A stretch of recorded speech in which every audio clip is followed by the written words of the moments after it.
show where we talk about books, and just books.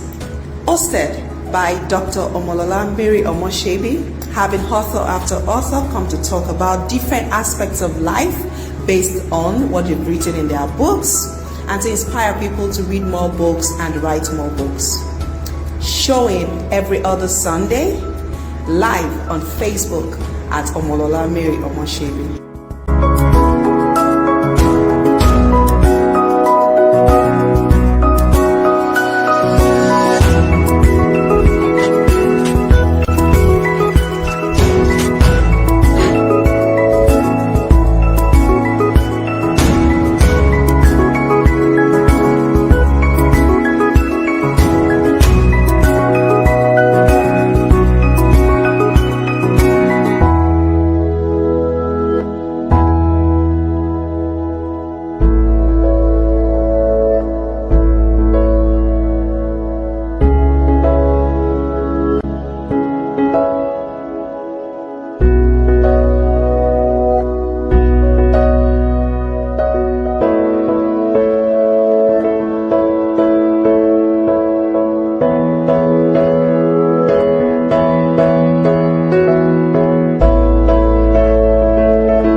Hello.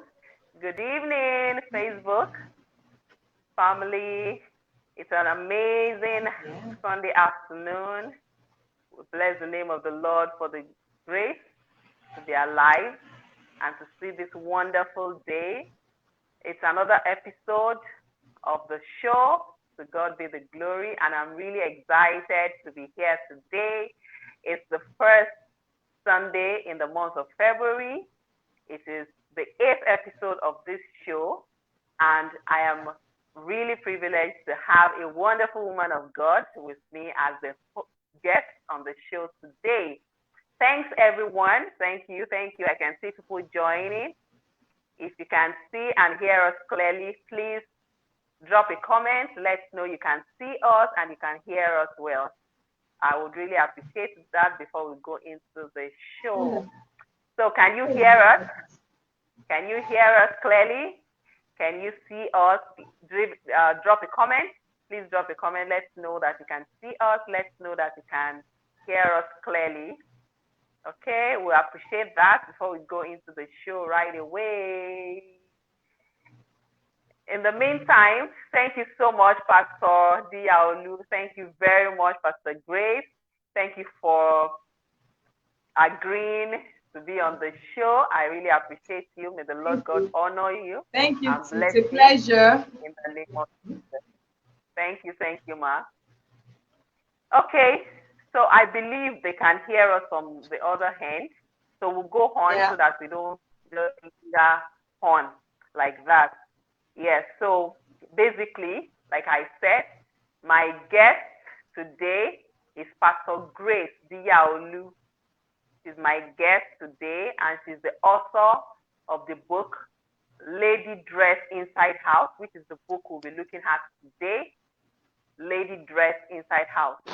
So I'll put our biography right away so that we'll get to meet her. Yes, so who is Pastor Grace Diyaolu? So I'm privileged to read her biography this evening.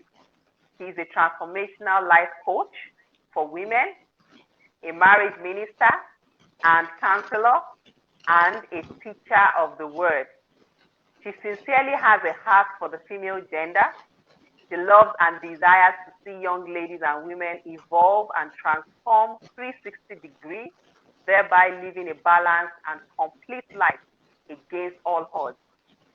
Grace is the founder and CEO of the Woman Mentoring and Coaching Institute, which has the vision to inspire and mentor the next generation of women to evolve 360 degrees, equipping and empowering them to transform and be renewed from inside out, enforcing the word first within, then without.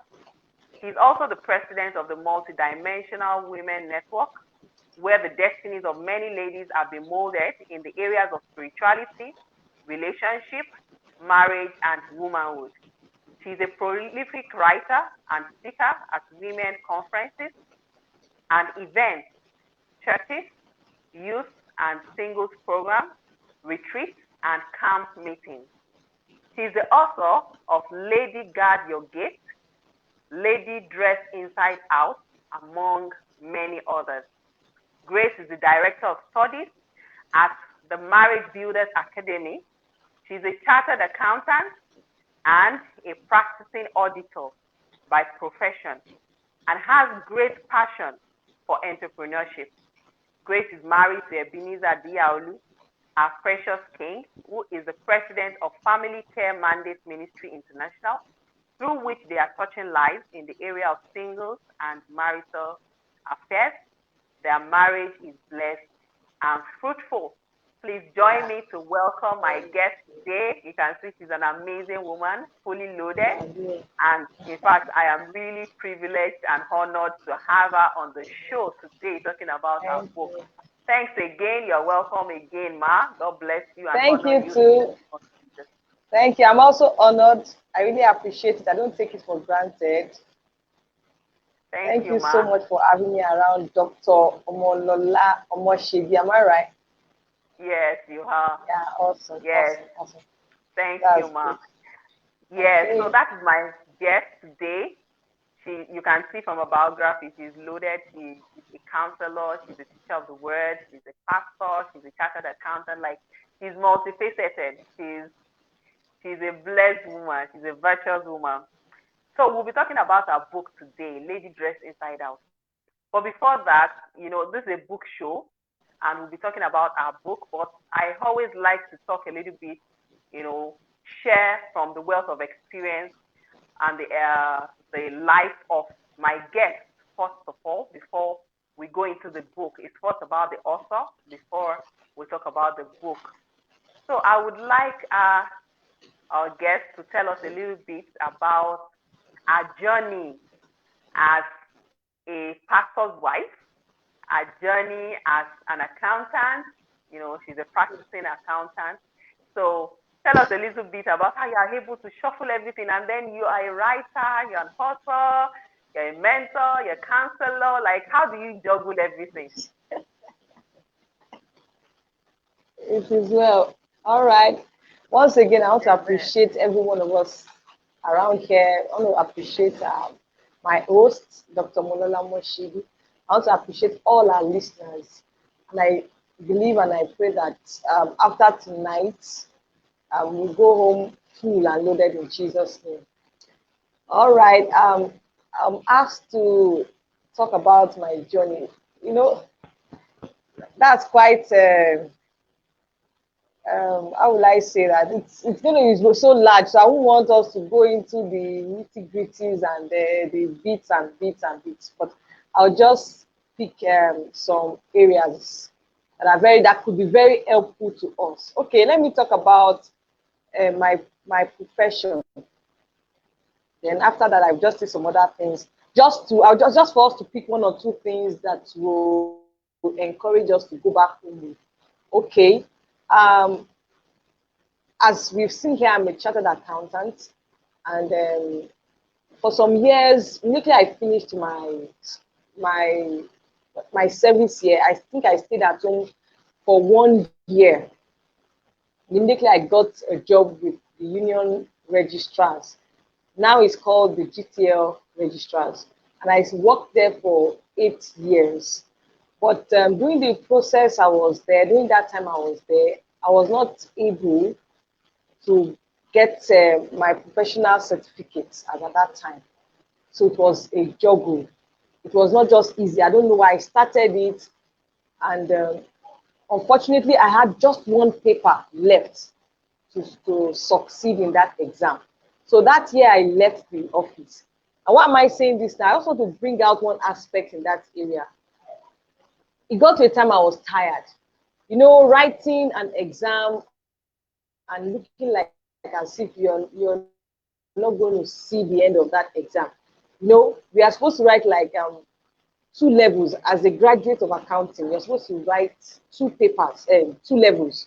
I'd written the first level all the while. I've written 3 papers out of the other the second level. I now had 1 paper left, just 1. And I wrote that paper 10 times. Yes, wow. 5 years. And you're supposed to write it 2, we have 2 diets in a year. So you write in May and I write in November. And I wrote that paper for 5 times, for 5 good times. But one thing that I did is that I did not relent. I knew people that called me and told me that you're just wasting your time. You're already spending your investment on ICANN. They are chopping your money. They are eating your money. They are doing this and doing that. But I told myself it's a waste of time for me to back out now. I've gotten this far. It doesn't profit me to go back, you know.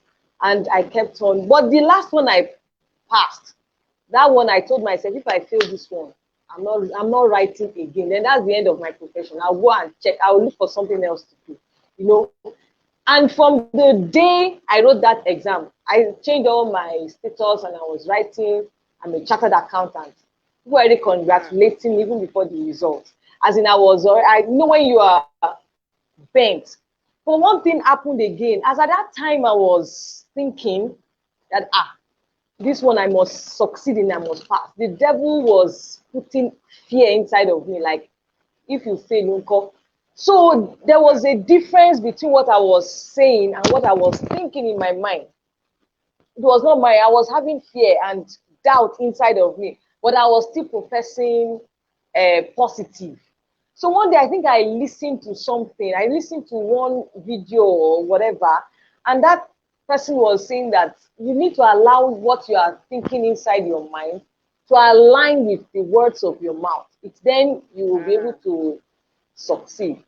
So I now told myself that day that, okay, I think I have to believe it in my mind that I'm going to succeed in this examination. I'm going to pass it. And I kept on saying it.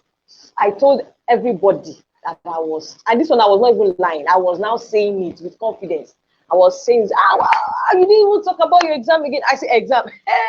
Exam that I've passed since. I'm chartered. You didn't tell us you are chartered. I said, I'm chartered. I'm hey, in my mind, the devil want to come again with that. Hey, you are lying. I said, shut up. I'm not calling those things that way as if they are not. I kept on professing it. The day the result came, I've come and see me shaking like jellyfish. I was scared. And suddenly I just saw my name in the list, and it was just, and that was how the whole thing happened. And I was very excited about it, you know. And God has helped me along the profession. So that's the side of my profession. Then as a pastor's wife, as a pastor, as a ministry candidate or a ministry instrument or whatever, everything has just been by the help of God. You know, being the wife of a pastor during this journey has been like a period of an apprenticeship. Let me use it that way. You know, when we got married, I was quite naive about all these pastoral things. He would call me, tell me this is how we go about it, this is what we'll do, this is what you're going to be able to do. You know, you're just a Christian, a growing Christian that has been doing Christianity in the school fellowship. Now you're given a role as the wife of a pastor, you know. So all the years, I think we got married 2008, yes, you know, and all these years, go out for ministrations together. You know, why I'm saying this again is that, you know, some ladies, they get married to a pastor and immediately they want to be everywhere. They want to jump here and there. They feel like I'm now a pastor's wife, so. It doesn't work that way. As a pastor's wife, first of all, you have to you have to relax and be schooled. So if I am coming up now, I didn't just appear. I remember my first book, my very first book, The Lady, Our Image and Our Marriage. he was the one that gave me that topic. I think I called that book The Priceless Lady. And he was like, no, don't let's use the priceless lady. Let's use the lady, her image and her marriage. So I sat down with it, and we were still cutting. So when we got married, and we sat down with the book, I wrote it, he did a lot of editing and all that, and I wrote that book. That book that I was able to write at that time was what had given me courage to be able to write other books. When you do something once, it gives you this confidence. You feel like you have taken the first step. So the second step cannot be a problem. So I was able to write the second, I'm able to write the third, and all that are still that are still coming up. So what am I saying? I've done a lot of schooling, a lot of mentee. When you say who is my mentor, my first mentor, I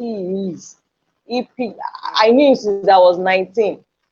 You understand? So I remember those days, we're still normal friends, just friends. He would write letters, have very greetings in the name of Jesus. How is your prayer life? How is your in the days of scripture union, he would call me. There was a day my mommy was like, brother Thomas, where are you? This brother that is always looking for you. Who is? Yes, he is just brother in the fellowship. Scripture union Latin. I knew him as scripture union.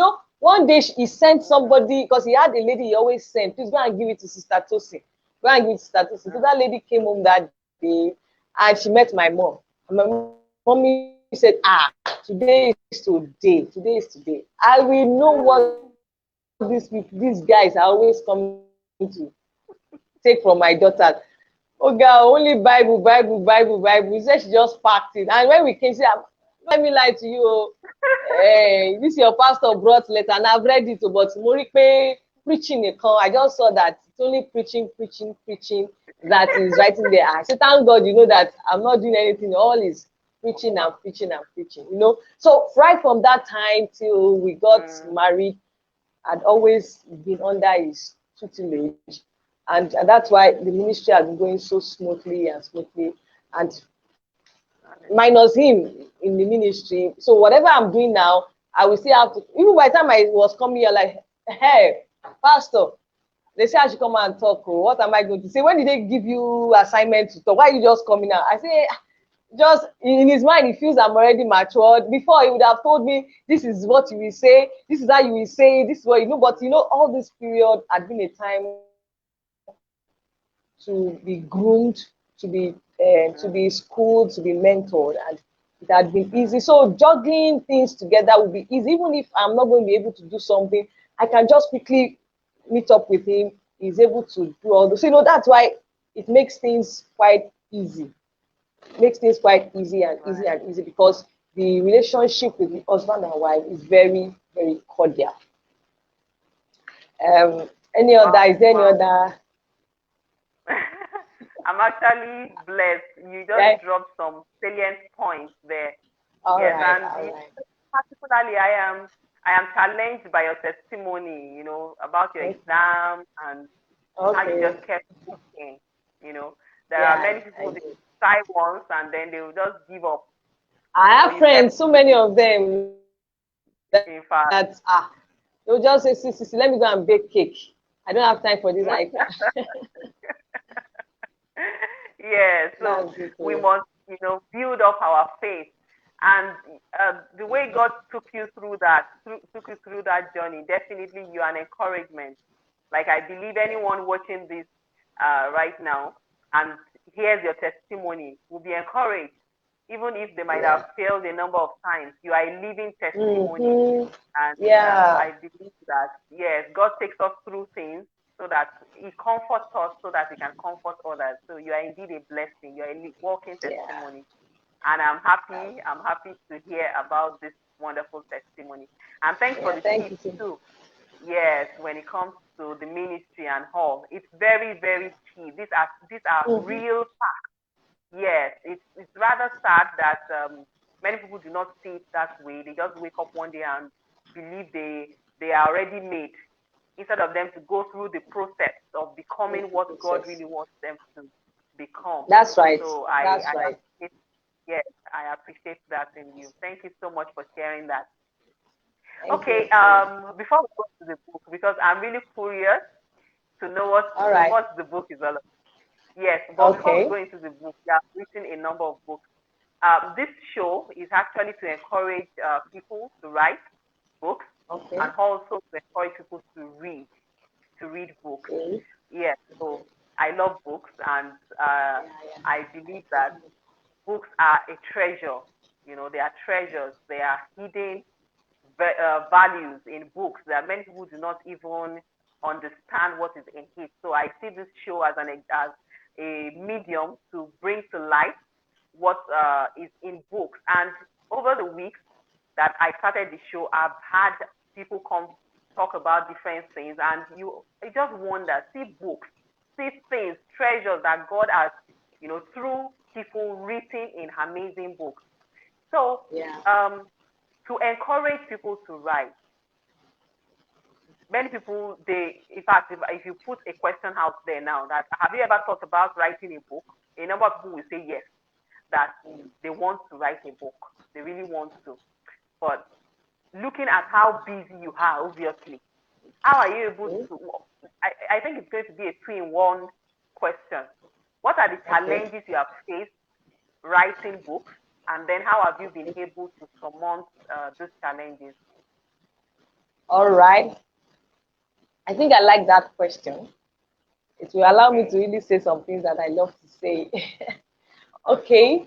Um, Challenges as regards book writing, or let me even say this one in particular. Okay, don't let me even go into the story of this book because I think there's a session for that. But one of the challenges that I had for this is that it took me too long to get this book out.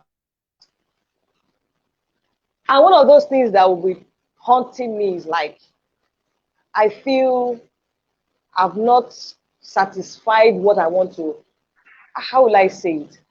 That I'm not mirroring some of those things inside the book.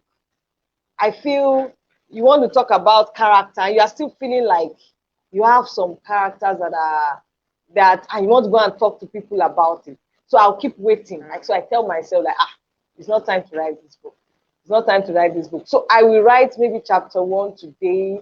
At least when I got the vision for this book, I had gotten the vision for the book quite some years back, but I don't even know how it wants to come up. But the moment I got it, I think that was like 2016. Wow. And every time I would tell myself, it's not yet time. So that self doubt keeps coming in. But it's one of those things that can kill you when you, as it can kill writers. You will just tell yourself, everybody has not.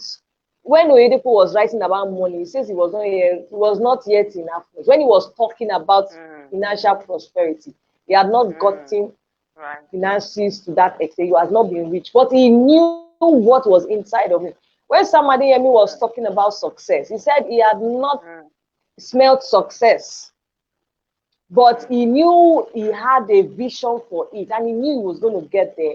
And he kept on saying it, he kept on preaching it. He went on radio stations, he was talking about success, even when he had not seen success, when he had not been so much in the journey of success, being successful, So that's one thing. That's one of the challenges I faced. Procrastination. I was always procrastinating. And I know that's one of the things so many people are facing. They have so much, they have so much ideas to write. And they will just keep procrastinating. I didn't have issue on how to write what I want to write because I even had a writer in the house. Sure, you get. Some people, it's one of their issues. They don't even know how they want to write, how they want to go about it. Some are confused. They don't know how to go about it. But I didn't really have issue with that. My own issue was that I kept on procrastinating. Kept on procrastinating. Every year, I would write in my goal for the year, I'm bringing out this book. One day I was like, who is pursuing me on top of this book? Why am I not bringing this book out? Until this year, I told myself it has to come out. Even when I told myself it has to come out. If not that God just entered me, and I told myself, whether I like it or not, it must come out. And that was how God really saw me. To some, it might be another thing that was hindering me was like I said, I don't have money to print out this book. So why, when I have the money, then I can write and print. But thank God for the idea, like I kept seeing online that some people were writing and they just put the design on the Facebook, they say it's online copy. I said, then let me write and put it online. Abi, let me write it, put it online. When I have the money, I'll go and print.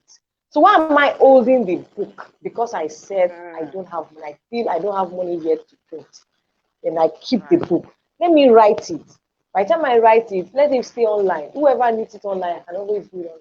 But when the money comes, I'll be able to print it. And by God's grace, the hard copy is out already. Wow, that's beautiful. Wow. The hard copy is out already, I know. So what was the second question after challenge? Yes, that how have you been able to surmount it? It's like an intertwined question. Okay, yeah, how I was able to surmount it. Yeah, accountability. I was always accountable. Right. Then I gave myself deadline. Yes, accountability. I have a friend that wanted to write a book within, I think, 3 weeks. She came to meet me and she was like, she wants to write a book. I said, I am available for you. No problem. Then I put her on her heels. Every day she has a number of chapters that she's supposed to submit. Every day, and every day. And if I don't see it at the end of the day, I go to our info, to our DM. I'm yet to see what have you written today. What are you on chapter 3, chapter 4? She will tell me that she's supposed to do chapter 3 and chapter 4 today. I said, okay, oh yeah, the chapter 3, where is it? I pursued her to the point that she wanted to run away. I said, you're not going anywhere. It's you that came to meet me. Gradually, I was sitting down. And to God be the glory, eventually she was able to get the book out on the day she really wanted, that she was just happy. So accountability will go a very, very, very long way. Very long way to ensure that you want your book out. So one of those things that helped me was that I was very accountable. Then another thing is that I schedule my timing.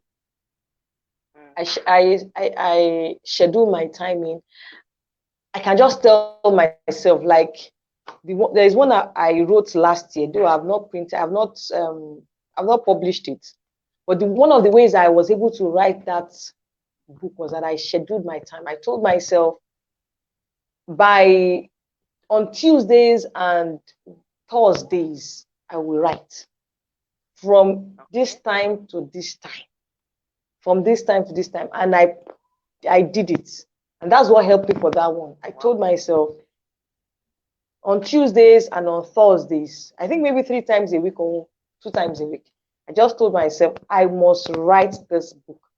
And I sit down. Once it's that time, I sit down and I write. Then luckily, it's COVID time. It was COVID time. I just told myself that this COVID cannot go like that. Something has to come out of it. So let's say part of it that really helped was that free time. But still, some people will not still do, whether with free time or no free time. Exactly. So when you schedule your time and you work with it, you say Monday, Wednesdays, and you're accountable. You know, if you tell somebody that I want to write Monday, Wednesdays, and Friday or whatever, and the person is asking you, have you written your book? And you're saying, no, I have not. The person comes on Wednesday, have you written your book? You say no. The person sees you as an unserious person. So to even keep your image alone, that I don't want anyone to see me as unserious. And tomorrow when you go and meet the person and say, please, I want to be accountable, say, you come out, Jerry, you value yourself than to be, please don't disturb me. You're not serious. You know, so to keep your self-esteem, to keep your image, when you go to someone that you want to be accountable, you better be serious, so that even if the person is not asking you, once you can hit it, the person respects you. Like, wow, I give it to you. Yeah, so that's one of the things that really helped me in writing.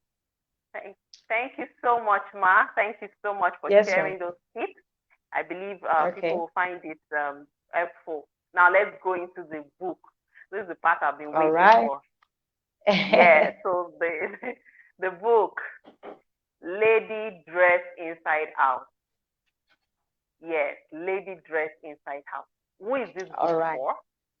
Okay. And why did you write this book? Okay.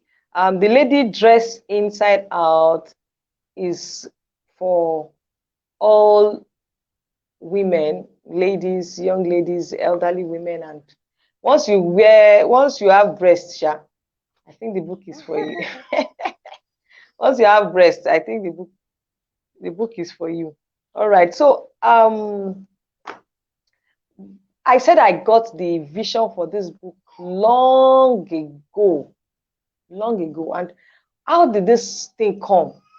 I always notice when I see, maybe we are in the fellowship and I see a young sister that is so beautiful. I see another sister. She's not so beautiful as this person. And I see the way she's being loved. And you see people always, let's say, for example, Sister Kemi, and everybody's all over Sister Kemi. And I'm wondering in my mind, what's special about this Sister Kemi? And if let's say they are two friends, and you see that they are more endeared to that Sister Kemi than this other person. I'm wondering, something must be special about this sister. So that thing makes me curious, like, what differentiates people? Why do you have a congregation and you're liking one other person than the other person? So is it not that, are you saying it's not just about this physical beauty? So that's why I will not be wondering, this person is finer than this person now.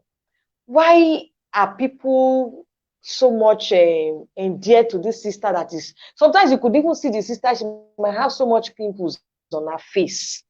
She might not be so much endearing. And I had a friend like that, is a guy.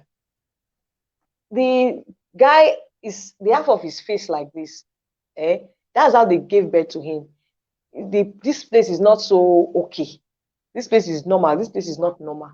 But hey, everywhere, if he sits like this, ladies are all over him in the fellowship. Brother Sam, and I will do like this, Brother Sam. This other one does not have this kind of face, and they are not chasing him. It was then I knew that there is something that is beyond the outer. There is something that is beyond the outer. So that thing just keeps coming. So when I went for service here, I think I read some books, and I think I just read a particular book. And I think the book 7 Habits. I think something about 7 habits. And I was like, I saw the word inside out. Hey, I said this inside out. There's something about this inside out. I just took that word and I kept it in my spirit, just in my mind, like inside out. Fine. So I knew that something must be from inside, then it must come out.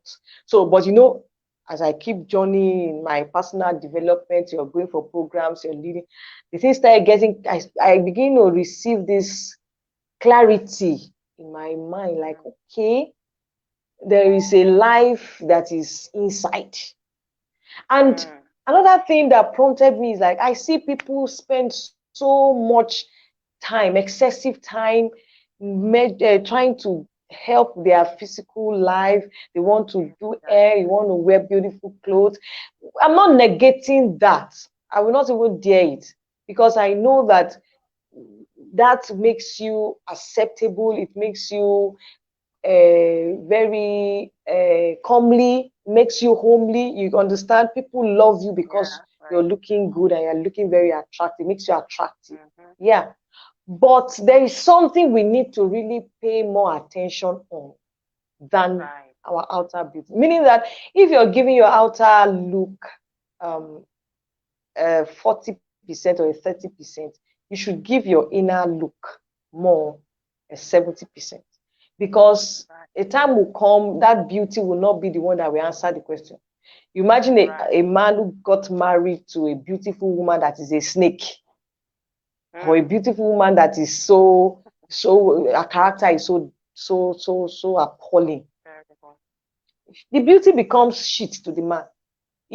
When you see her painting her face, he will be so angry, like beautiful goat, beautiful animal. You understand? They're just beautiful. Exactly. I had an auntie that when she wants to abuse you in those days, she will call you intelligent goat. Intelligent. She will say intelligent goat, you know. So beautiful. Look at her. I could imagine. You just say, look at her. As in the beauty would just be smelling. That no, this is not so. These are things that really prompted me. Like, come.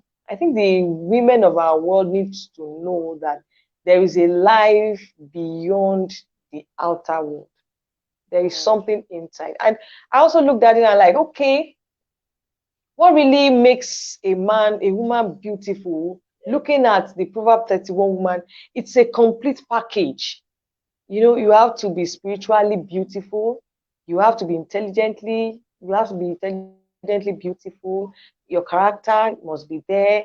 Your spirituality must be there, you know. And I saw that beauty is a whole lot. Your career, you can't say you are beautiful and you're having issues with your career. You say you are beautiful, you're having issues with your marriage, your relationship, your dressing. It's a package, you know. So I sat down and I said, okay, we want to talk about the beautiful woman. Let's talk about the beautiful woman. So our outer beauty is one of it. So why would we spend a fortune only taking care of the body?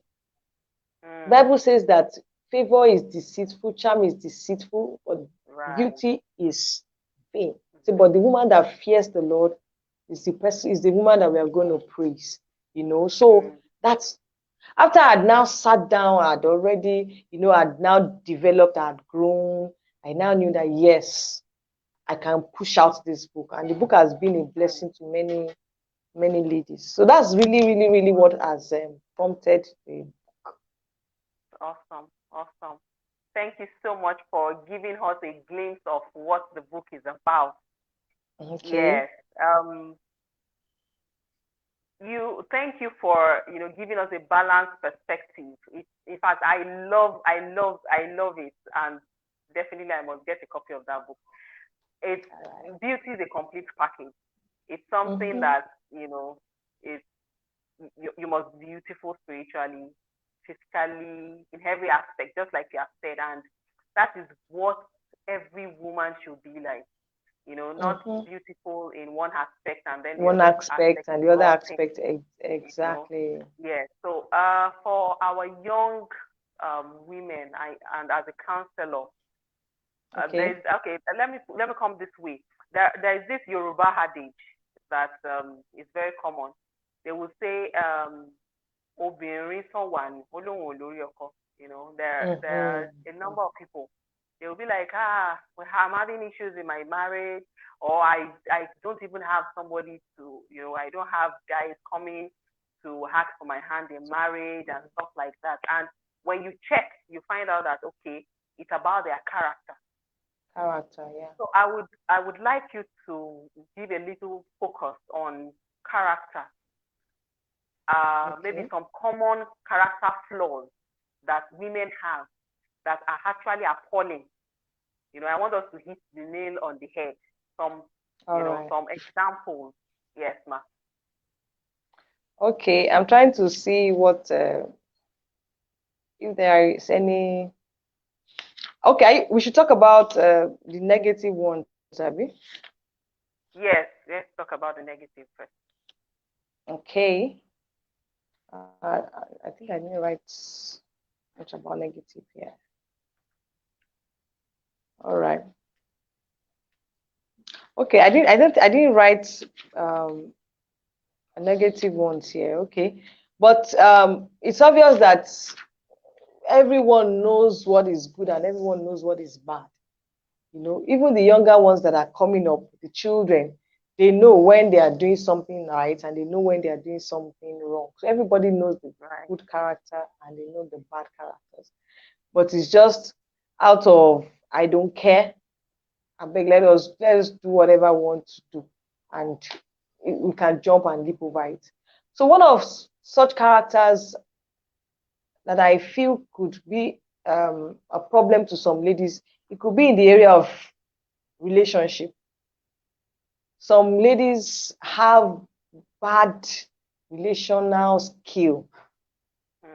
They don't know how to relate with people. And that alone is big. It's a big one. If they are not careful, they can lose husband for that. You want to talk to somebody you've never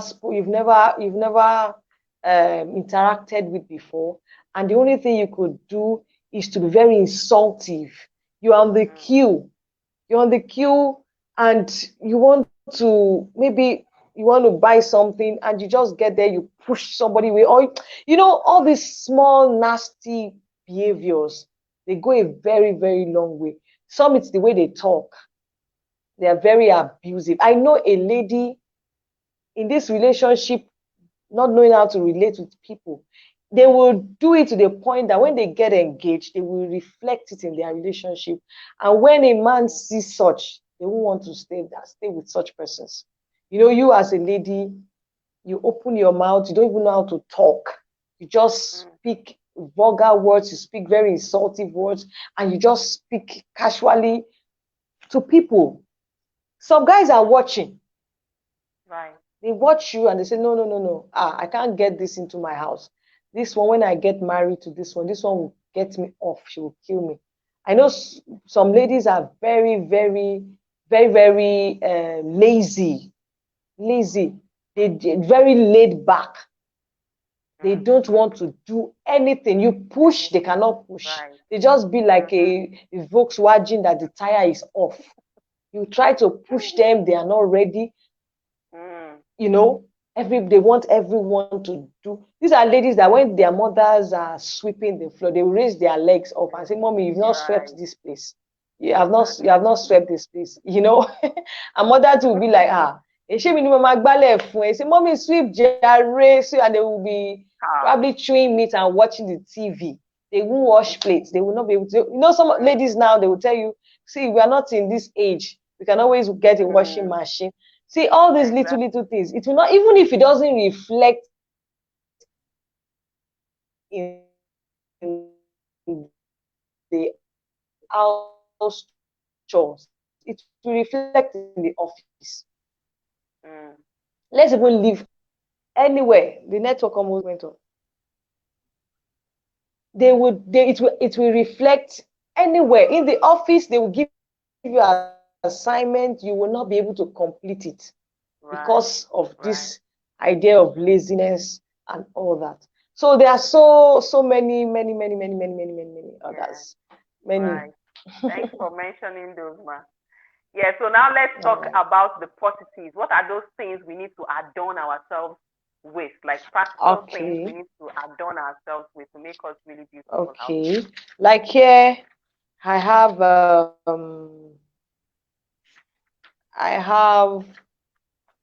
generosity. I have first of all, I have integrity. Integrity is one character that everybody must have. Integrity is staying true to yourself. A man that has because all other character rests on integrity. Every lady, every woman must have a good integrity. When you say yes, let everybody meet you saying yes. When you start having doubt about if people start doubting your integrity, there is a problem. So every woman must have that. And I also have generosity here, like it should be, and that's the opposite of being selfish and being self-centered. You see, some ladies are very, very selfish. All they think about is their own, and being very self-centered. But one of the character one can imbibe is being generous. Giving is not until you have so much abundance. It's not necessary you have to have so much. It's that act, that little move, that little push that you do, that little thing that you do. But a generous person. Gratitude. Some people, you just see that they don't know how to say thank you. They don't know how to appreciate. Some are just rude. Some are just rude. They don't know how to say thank you. They don't know how to say sorry. They don't even know how to. Some are proud. Yeah, pride. Pride is one deadly problem some ladies have, pride. But a lady who wants to have a good character, who is working on herself, who wants to become a better person, she work on her character. She work on the aspect of being grateful and humble. Okay, discipline, self-control. Yeah, I wrote here Proverbs 25 verse 28. Like a city broken into and without walls is a man who has no control over his spirit. Self-control is key. And every lady must be able to master her emotions. Before you can have self-control, you must be a master of your emotions. When you master your emotions, you'll be able to control your emotions. When you know you're angry and you don't want to misbehave in your anger. You don't want to misbehave, you have to control yourself. You talk to yourself so that you don't begin to misbehave. And many more like that. Yes. Obviously the book is a loaded one. It's a loaded one. Thank you so much. Thank you so much for allowing us into the book a bit. So how can we get the book? How can we get the book? Yes, Lady Dressed Inside. I like the cover. Thank you so much. Presently, it's still in the office. I've not. So maybe whoever needs will have to contact us, and we can dispatch to the person. Okay. All right. I think basically, yeah. All right. Okay. So, any other thing you would like to tell us as we are planning to round off? Okay. Any general thing that is leading you to share with us?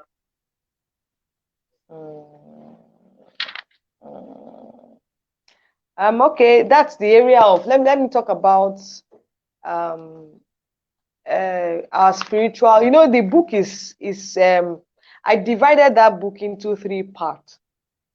The first I called it Dress Up Your Spirit, and the next is I said that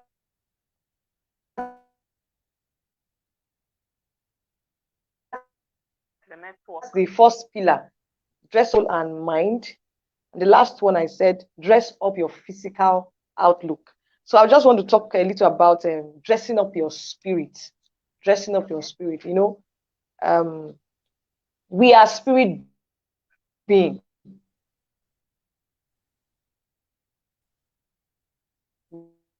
We are spirit being. We are not this flesh. And that's special. And we have responsibility to do it, to dress it up. We have the responsibility to dress it up. And one of the ways we can dress up our spirit is giving ourselves firstly,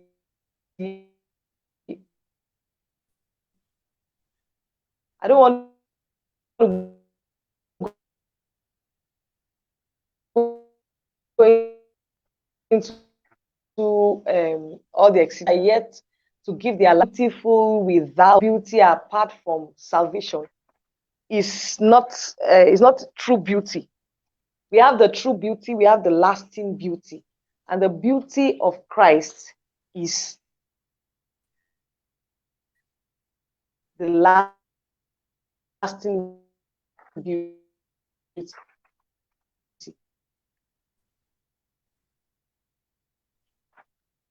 And that's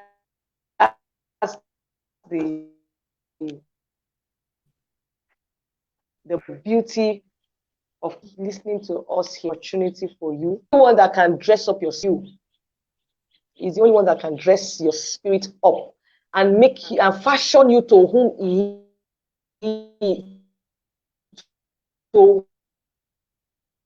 to his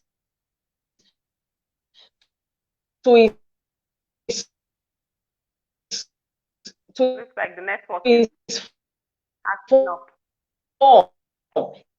It can form you in his own like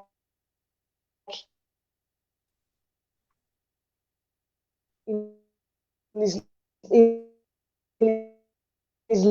likeness.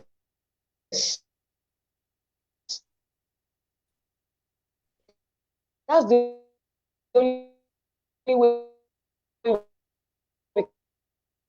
can Looks like the network is be poor somehow. like Christ.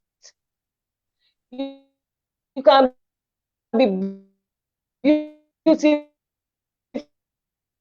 beautiful in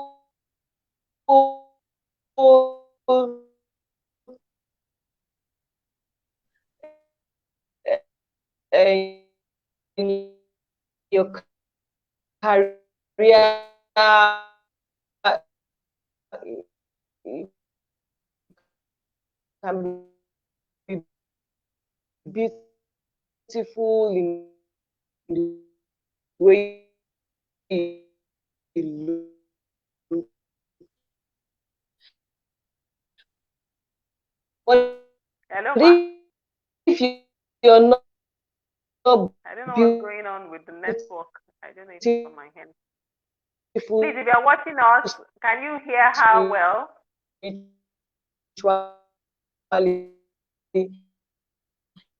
God It seems to be breaking. My light went out too. Seeing your beauty, because the beauty God The network looks at, looks at the inward heart. It looks at our spirit, and that's the only time God can see it.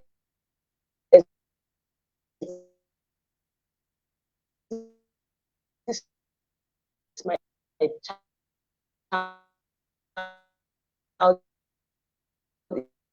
is beautiful. So we must first of all chase the beauty.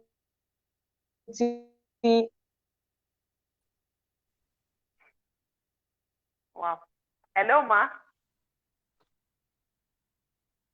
Okay. Looks like the network is not acting well.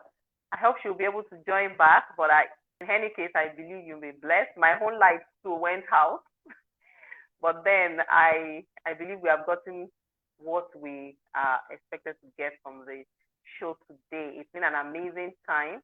Indeed, it's been an amazing time, and I trust that God is going to help us to focus on what we really need to focus on. The priority should be on who God has made us to be from the inside house, not on the physical, not on the dressing, not on every other thing, but we should focus on our inside, on our spirit right in there. It's our spirit that is who we are, indeed. So I really appreciate everyone that has joined us today. I hope you can still hear me. I appreciate everyone that has joined the show today. I appreciate my guest. I don't know if she'll be able to join back in because we are rounding off right about now. But I thank her and I really appreciate her presence on the show today.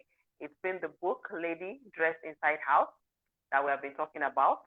And she's Pastor Diyaolu.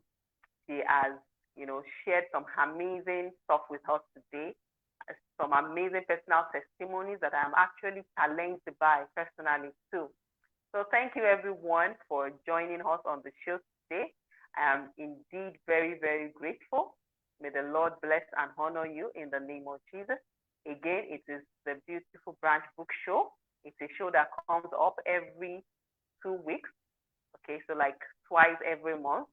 And by the grace of God, in another 2 weeks, we'll have another guest on the show, another author talking about his or her book. And I would really be glad and honored to have you around. May God bless you. Have an amazing week ahead. Have an amazing month ahead. And God bless you. Bye. Thank you, everyone.